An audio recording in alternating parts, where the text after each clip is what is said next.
Just as it was possible to implement a stack with both an array and a linked list, first in first out queues can also be implemented both ways. We will consider two array-based implementations and one using a linked list.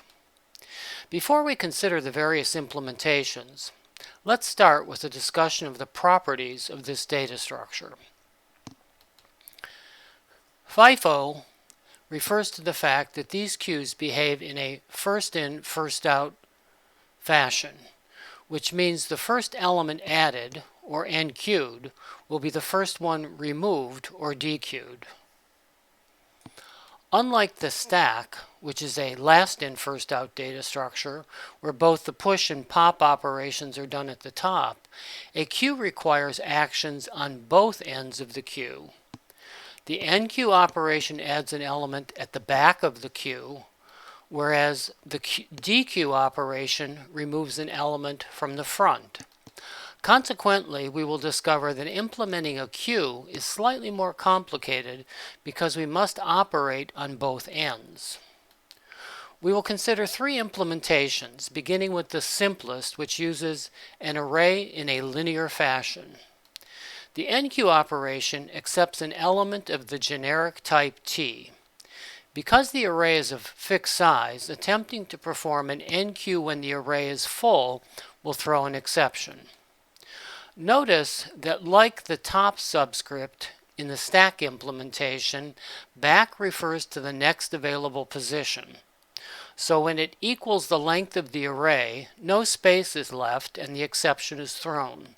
In our illustration, space remains, so no exception will be thrown. So the element passed as a parameter is moved into the slot that the back subscript refers to, and then back is incremented. Using the increment operator in postfix ensures that the incrementation follows the assignment.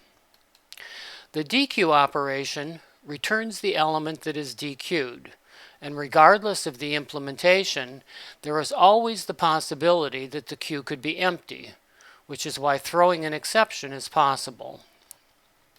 So first, we check whether the queue is empty by calling isEmpty, which checks whether back is 0. In our illustration, there are some elements on the queue, so no exception will be thrown.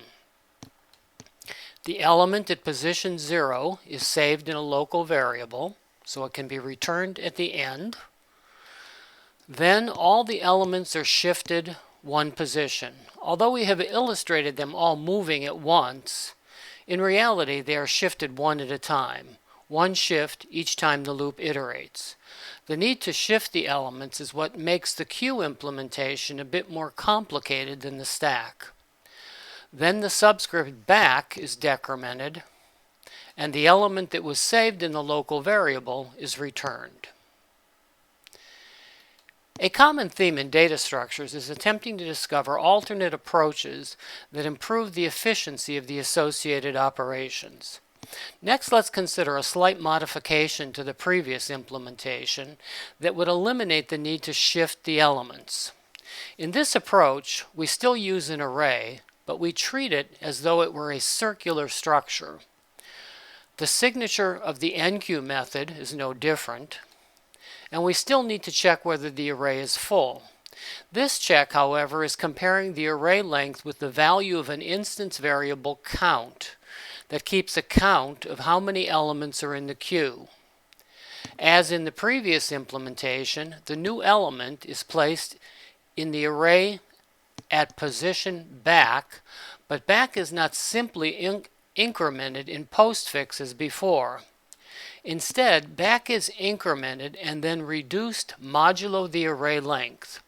Using modular arithmetic, should back reach the array length, it will then be reset to 0, which produces the effect of a circular array.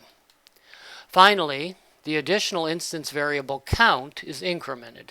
Unlike the previous implementations where back was the number of elements in the queue, back and count will not always be the same now. The signature of the dequeue method is the same as before. And the method begins, as before, by checking whether the queue is empty, by again calling isEmpty. But that method now checks whether count is 0, not whether back is 0. The important difference in this implementation is the element at position 0 is no longer always contains the element at the front. Instead, we are using an additional instance variable front, which, like back, can move. So the element at the subscript front is the one that is saved in the local variable item. In that way, it can be returned at the end. Then front is incremented modulo the array length, just as back was. And count is decremented. Finally, the element saved in item is returned. There's one important observation about this implementation. Initially, when the queue is empty, front and back are both 0, so they are both equal. Whenever the queue becomes empty again, they will be equal. However, if we allow all array elements to be used, front and back are also equal when the array is full. Because comparing them does not allow us to distinguish between empty and full, we elected to use the variable count for those checks. Having looked at two implementations that use an array, let's now consider how we can use a linked list. We begin with the enqueue operation. Because we are using a linked list, this method will never directly throw an exception. The first step is to allocate a new node and save a reference to it in the local variable newBack. Then the item passed as a parameter is saved in the data portion of the new node. Unlike the stack, enqueuing an element when the queue is empty is a special case. In that case, front must also be set to point to the new node. In our illustration, the queue is not empty. In that case, back.next is set to point to the new node. Finally, in either case, the back reference must be set to now point to the new node. Next, let's look at the dequeue operation implemented with a linked list. Because a queue can be empty, regardless of the implementation, the signature is the same as both of the previous two implementations. So that check must be made first. In this implementation, the isEmpty method checks whether back is null.